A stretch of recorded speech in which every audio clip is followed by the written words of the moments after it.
Assalamualaikum warahmatullahi wabarakatuh.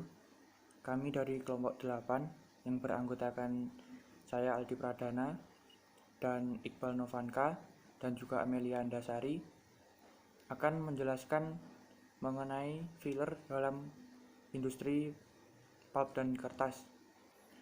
Filler ini biasanya disebut dengan bahan pengisi.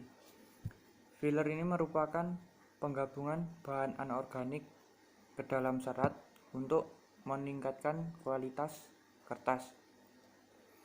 Filler adalah pigmen anorganik dan organik yang digunakan dalam pembuatan fine paper, printing paper, dan lain-lain.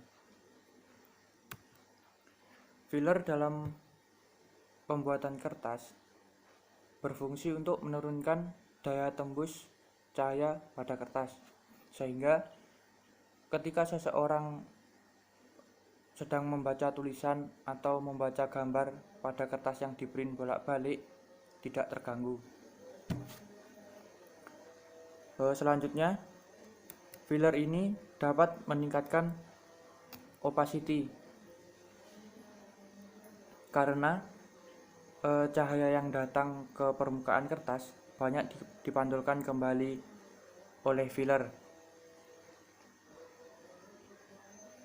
Dengan adanya filler di dalam kertas, maka cahaya semakin sedikit yang tembus melewati kertas, di mana cahaya ini lebih banyak dipantulkan sehingga bisa disebut dengan opacity-nya meningkat. Nah, semakin kecil ukuran partikel filler, maka akan semakin banyak cahaya yang dipantulkan. Selanjutnya yaitu kelebihan dan kekurangan dalam penambahan filler. Yang pertama yaitu keuntungannya meningkatkan opacity. Seperti yang dijelaskan tadi, semakin banyak filler, maka cahaya yang tembus ke dalam kertas semakin sedikit karena cahaya tersebut dipantulkan. Selain itu, dapat meningkatkan kekuatan permukaan dan kemampuan mencetak lembaran. Keuntungan yang kedua yaitu memperbaiki formasi dan serapan kertas serta meningkatkan density.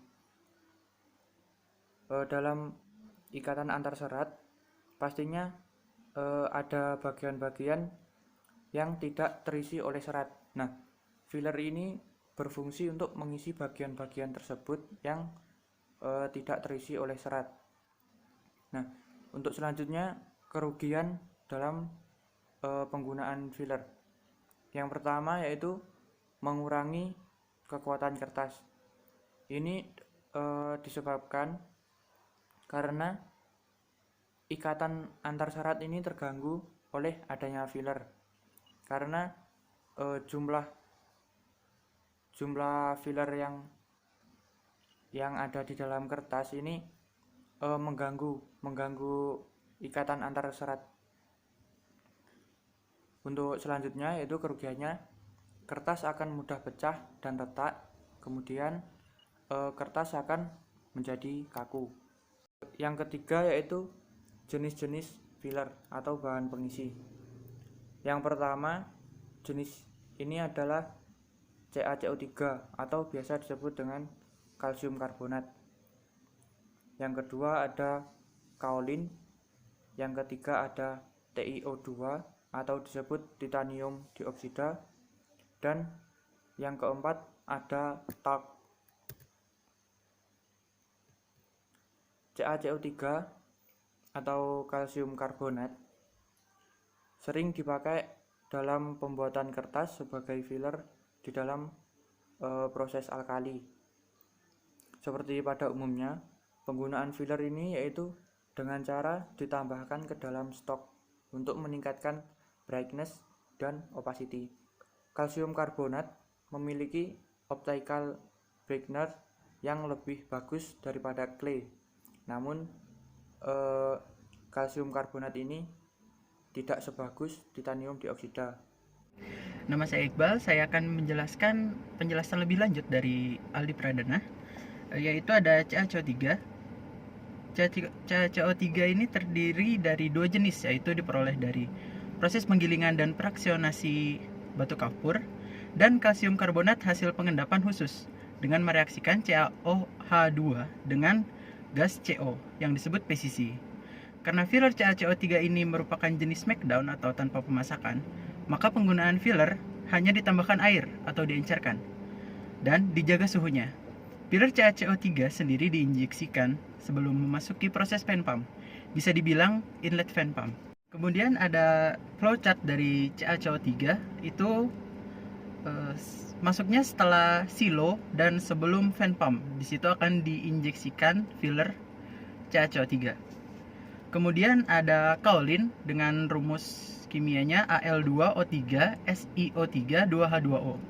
Penambahan kaolin di pembuatan kertas dapat meningkatkan properti kertas, yaitu dengan optikal dan properti strukturalnya seperti opacity, brightness, smoothness, dan ink resipity atau penerimaan tinta. Brightness yang dihasilkan oleh clay masih sangat jauh dibandingkan dengan filler lain seperti CaCO3 dan TiO2 atau titanium dioksida. Namun, clay itu paling murah, filler paling murah dibandingkan kedua zat tersebut. Lalu di sini ada TiO2 atau titanium dioksida. Titanium dioksida ini biasanya digunakan oleh industri kertas sebagai salah satu pengisi filler dengan ukuran 0,25 dan 0,4 mikrometer. Titanium dioksida ini tidak terdapat secara alamiah, melainkan harus dibuat melalui proses yang cukup rumit, sehingga harganya mahal. Tetapi memiliki sifat khusus terhadap opasitas dan brightness, dengan penggunaan yang sedikit, jumlah penggunaannya sekitar 1-3%. Kemudian di sini ada talc. Talc ini adalah natural dehydrated magnesium silicate atau H2MG3SiO3 4 kali. Talc itu lembut, kekasaran yang rendah, partikelnya pipih, dan bersifat organofilik. Talc bersifat organofilik, jadi dia menyerap impurities dan proses seperti pitch dan partikel resin. Jadi talc digunakan untuk wet end system yang lebih bersih. Talc juga dapat mencegah aglomerasi, sehingga dapat meningkatkan runnability pada mesin kertas. Baiklah, di sini saya akan menjelaskan mengenai perbandingan dari jenis-jenis filler. Dimulai dari density-nya. Clay atau kaolin memiliki density 2,2 sampai 2,6 kg per desimeter kubik. Salt atau kalsium karbonat memiliki density 2,65 kg per desimeter kubik. Talc memiliki density 2,7 sampai 2,8 kg per desimeter kubik. Dan titanium dioxide memiliki density 3,0 sampai 3,4 kg per desimeter kubik. Yang kedua dilihat dari brightness-nya atau kecerahan. Clay memiliki brightness 88 sampai 90%. Salt memiliki brightness 90 sampai 96%. Talc memiliki brightness 77 sampai 82%. Dan titanium dioxide memiliki brightness 95 sampai 98%. Dapat dilihat dan dapat diketahui juga brightness yang paling tinggi itu dihasilkan oleh titanium dioxide. Yang ketiga yaitu reflection index. Clay memiliki reflection index 1,58, talc 1,49 sampai 1,66, talc 1,59 dan titanium dioxide 2,5 sampai 2,7. Yang keempat yaitu dilihat dari particle size-nya. Clay memiliki ukuran particle size 2 sampai 10, talc 1 sampai 5, talc 5 sampai 10 dan titanium dioxide 0,1 sampai 0,3. Semakin kecil particle size, maka semakin baik penggunaannya karena lebih efektif ketika menempel di serat atau fiber. Dan dapat diketahui juga, particle size yang paling kecil itu dimiliki oleh titanium dioxide, sehingga titanium dioxide lebih baik ketika menempel di serat. Yang kelima yaitu pH. Clay memiliki pH 5-6 yang artinya pH tersebut bekerja pada proses asam. Pabrik biasanya yang menggunakan proses asam ini yaitu pabrik EKMAS Fortuna. Yang selanjutnya yaitu chalk. pH-nya 8,5 sampai 10 yang artinya pH tersebut basah. Kebanyakan pabrik kertas bekerja pada proses basah. Selanjutnya talc. dan titanium dioksida tidak memiliki rentang pH karena tot dan titanium dioksida bebas bekerja pada rentang pH berapa saja. Baiklah, selanjutnya saya akan menjelaskan mengenai pengaruh filler terhadap propertis kertas. Ada dua. Yang pertama itu pengaruh penambahan filler terhadap propertis kekuatan kertas. Dengan penambahan filler, kekuatan kertas dapat mengalami penurunan pada burst strength dan tensile strength. Sedangkan massa serat akan meningkat.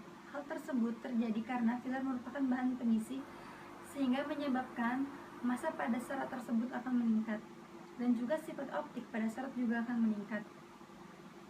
Penambahan filler yang terlalu banyak menyebabkan kerugian pada kekuatan kertas, karena partikel-partikel filler menempati ruangan terserat yang dapat mengganggu ikatan antar serat sehingga mengurangi jumlah ikatan. Oleh karena itulah, ketika kita ingin menambahkan filler ke dalam proses pembuatan kertas, kita harus menambahkannya sesuai dengan kebutuhan atau dosis, dan juga tergantung dengan muatannya. Karena jika kita menambahkan filler berlebihan, maka muatannya akan berlebihan juga. Oleh karena itulah, kita harus menambahkan filler pas atau secukupnya. Yang kedua yaitu pengaruh penambahan filler terhadap properti sifat optik kertas. Peningkatan kecerahan sheet tergantung pada kecerahan asli dari pigmen filler dan ukuran partikelnya. Semakin kecil ukuran partikel, maka semakin baik penggunaannya dan lebih efektif. Kecerahan asli pigmen filler dapat berubah karena pengaruh dari sinar UV dan kelembaban. Pigmen tersebut dapat berubah warna dari putih ke kuning, sehingga perubahan ini dapat menentukan kadar kualitas dari filler. Sedangkan opacity tergantung pada jumlahnya dalam lembaran. Demikian presentasi yang kami sampaikan.